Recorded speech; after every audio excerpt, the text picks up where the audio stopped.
तो यहाँ पर क्लास 12 का डेली रिवीजन की तरह आज हम पहुँचे हैं किरचॉफ का नियम किसे कहते हैं। तो किरचॉफ का नियम एक वैज्ञानिक थे, उन्होंने जटिल परिपथों तथा उनके परिपथों के बीच तुल्य प्रतिरोध व विभवांतर को व्यक्त करने के लिए दो नियम दिए। पहला नियम होता है हमारा संधि का नियम और दूसरा नियम है लूप का नियम। तो सबसे पहले हम समझेंगे संधि का नियम, यानी किसी एक बिंदु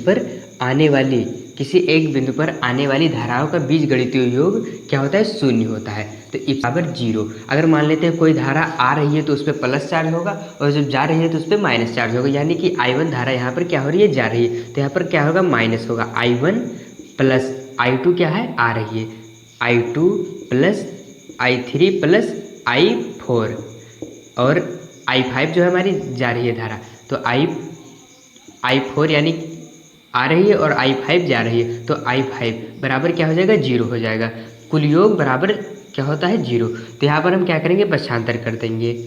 I2 plus I3 plus I4 बराबर I1 प्लस I5 क्या हो जाएगा, ये हमारा हो जाएगा संधि का नियम।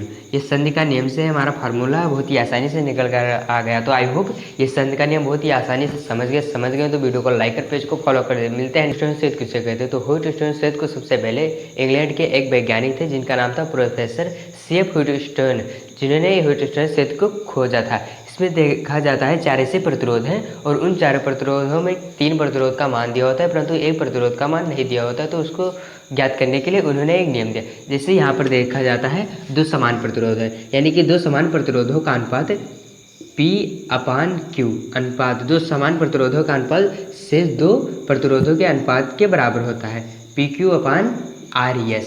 ये क्या है, PQ एक प्रकार का प्रतिरोध है और RS भी एक प्रकार का प्रतिरोध है। तो इन्हीं को हम आसानी से ज्ञात कर सकते हैं। जैसे मान लेते हैं P का प्रतिरोध दिया गया है, Q का प्रतिरोध दिया गया है, R का दिया गया है परंतु S का नहीं दिया गया है, तो इसको बहुत ही आसानी से हम यहाँ पर निकाल सकते हैं। जैसे इसमें I1 धारा बह रही है और इसमें I2 धारा बह रही है, तो मान लेते हैं यहाँ पर इसका गुणा कराएंगे PS बराबर QR।